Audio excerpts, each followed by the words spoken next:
कांग्रेस विधायक हर्षवर्धन चौहान बोले, ST status के मुद्दे पर गिरिपार वासियों को गुमराह कर रही है भाजपा। पांवटा में पत्रकारों से बातचीत में कहा, क्षेत्र को जनजातीय दर्जा मिलने के मामले में झूठ बोल रहे हैं गृह मंत्री व मुख्यमंत्री। 1 महीने पहले केंद्रीय कैबिनेट से मंजूरी मिलने के बावजूद अब तक अधिसूचना जारी न होने पर उठाए सवाल।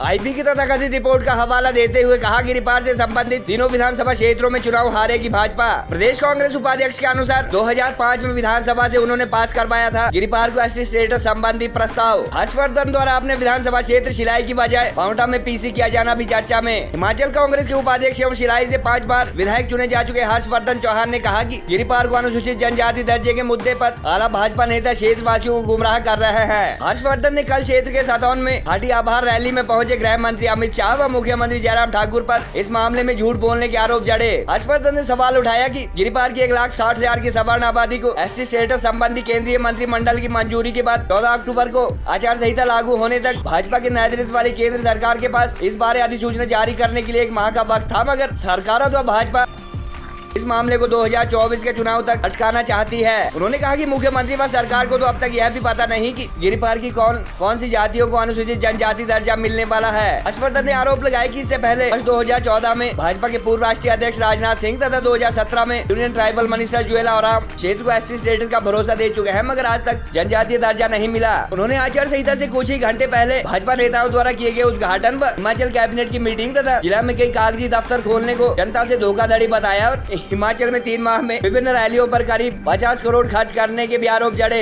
कांग्रेस के प्रदेश उपाध्यक्ष हर्षवर्धन चौहान को तेज तर्रार नेता के रूप में भी जाना जाता है और गत 12 जून को जहां पीसीसी अध्यक्ष प्रतिभा सिंह के नाहन प्रवास के दौरान वह जमीन पर बैठने के चलते चर्चाओं में रहे, वहीं इससे पहले कांग्रेस के मुख्यमंत्री पद के दावेदारों के रूप में भी कई बार उनके नाम की चर्चा चली। गौरतलब है कि भाजपा नेता तथा हाटी समिति के कुछ पदाधिकारी गिरिपार के अंतर्गत आने वाले शिलाई के कांग्रेस विधायक हर्षवर्धन चौहान तथा रेणुका के एमएलए विनय कुमार पर एसटी स्टेटस का विरोध कर रही गिरिपार अनुसूचित जाति अधिकार संरक्षण समिति को फंडिंग करने के आरोप भी लगा चुके हैं। हालांकि समिति व कांग्रेस इन आरोपों को नकार चुकी है। एसटी स्टेटस के मुद्दे पर आज जहाँ पहली बार हर्षवर्धन खुलकर कुछ बोले, वहीं रेणुका के विधायक विनय कुमार की इस बारे अब तक ऐसी प्रतिक्रिया आना बाकी है। उधर एट्रोसिटी एक्ट निष्क्रिय होने तथा कुछ अन्य नुकसान को लेकर एसटी स्टेटस के खिलाफ उपमंडल मुख्यालय शिलाई, संगड़ाह व राजगढ़ में महारैली कर चुकी गिरिपार अनुसूचित जाति अधिकार संरक्षण समिति अध्यक्ष अनिल मंगेड़ व अन्य पदाधिकारियों के अनुसार इस विधानसभा चुनाव में पहली बार क्षेत्र की 1 लाख की एससी आबादी एकजुट होगी और भाजपा के साथ साथ इस मुद्दे को परोक्ष समर्थन दे रही कांग्रेस के लिए भी एससी वोटर मतदान नहीं करेंगे। हर्षवर्धन द्वारा अपने विधानसभा क्षेत्र शिलाई की वजह पांवटा में पीसी किया जाना भी चर्चा में रहा और उनके द्वारा इंटेलिजेंस ब्यूरो की रिपोर्ट का हवाला देकर गिरिपार की तीनों सीटों पर भाजपा की हार से भी संबंधित एजेंसी के कान खड़े हो गए हैं। हालांकि आईबी के स्थानीय कर्मचारियों व अधिकारियों के अनुसार विपक्षी दल अथवा किसी भी नेता को ऐसी जानकारियां नहीं दी जाती है। गौरतलब है कि गत 20 अगस्त को भाजपा के राष्ट्रीय अध्यक्ष जेपी नड्डा द्वारा सिरमौर विजिट के दौरान गिरिपार को जल्द एसटी स्टेटस का भरोसा दिए जाने के बाद से इस मुद्दे को लेकर क्षेत्र में जमकर पोलराइजेशन हो चुका है और सवर्ण आबादी अथवा हाटी समिति जहाँ अपना झुकाव भाजपा की तरफ कर चुकी है, वहीं दलित संगठन जमकर भाजपा का विरोध कर रहे हैं। सारे इश्यूज होते हैं।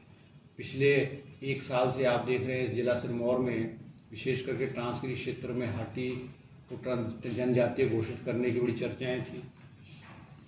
14 सितंबर को कैबिनेट की जो मीटिंग हुई उसमें इन्होंने कहा कि हमने जो है इस प्रपोजल को अप्रूव किया है, मगर 14 अक्टूबर को 1 महीने बाद आचार संहिता लगने के बाद भी उसकी अधिसूचना जारी नहीं होती है। इसका क्या मतलब है? इसका मतलब है कि जो भारतीय जनता पार्टी है वो यहाँ के लोगों को गुमराह कर रही है और 1 महीने का समय जो है वो नोटिफिकेशन के लिए या जो कैबिनेट ने इसको अप्रूव कर दिया, जो भारतीय जनता पार्टी के लोग कह रहे हैं, तो उसको राष्ट्रपति को भेज करके अधिसूचना ऑर्डिनेंस के रूप में जो है वो लोगों के बीच में लाना चाहिए। आज अनिश्चितता का माहौल है। आज यही पता नहीं है कि कौन सी कैटेगरी इसमें आई है, कौन सी नहीं है।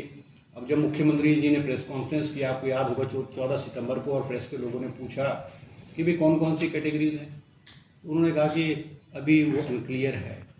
प्रदेश का मुखिया ये कह रहा है अनक्लियर है, जबकि हिमाचल प्रदेश की सरकार ने प्रपोजल तो इनिशिएट जो गवर्नमेंट ऑफ इंडिया को भेजा होगा, उन्होंने कास्ट के आधार पर भेजा है कि अलग अलग जातियों को इनको जनजातीय घोषित किया जाए। उनको मुख्यमंत्री को पता ही नहीं है। और मैं आपको कह सकता हूं कि हिमाचल की ट्रांसगिरी क्षेत्र की जनता को, हाटी के लोगों को भारतीय जनता पार्टी ने तीसरी बार ठगा। पहली बार 2014 में जो लोकसभा के चुनाव नाहन में हुए, हिमाचल में हुए, नाहन में राजनाथ सिंह जी ने कहा कि हमारी सरकार बनेगी, हम इसको ट्रांसगिरी घोषित करेंगे, ट्राइबल घोषित करेंगे। 2017 में हरिपुर धार में ट्राइबल अफेयर मिनिस्टर आए, उन्होंने कहा कि हम 2019 के चुनाव से पहले इसको करेंगे, फिर नहीं हुआ और ये तीसरी बार हो गया है। आप ये देखोगे आज मन से ये कह रहे, एक होम मिनिस्टर, हिंदुस्तान का होम मिनिस्टर कह रहा है, एक राष्ट्रीय पार्टी का अध्यक्ष कह रहा है कि हमने करा दिया। भाई करा दिया तो नोटिफिकेशन तो दिखाओ, कागज तो दिखाओ। हिमाचल ट्रांसगिरी की जनता तो विश्वास करेगी कि भाई आपकी नोटिफिकेशन है। और मैं आपको कह सकता हूँ कि जो सर्वे की रिपोर्ट्स हैं, आईबी की रिपोर्ट्स है, इंटेलिजेंस की रिपोर्ट्स है, वो ये है कि ट्रांसगिरी क्षेत्र की तीनों सीटें शिलाई, रेणुका, पछाड़ कांग्रेस पार्टी जीती।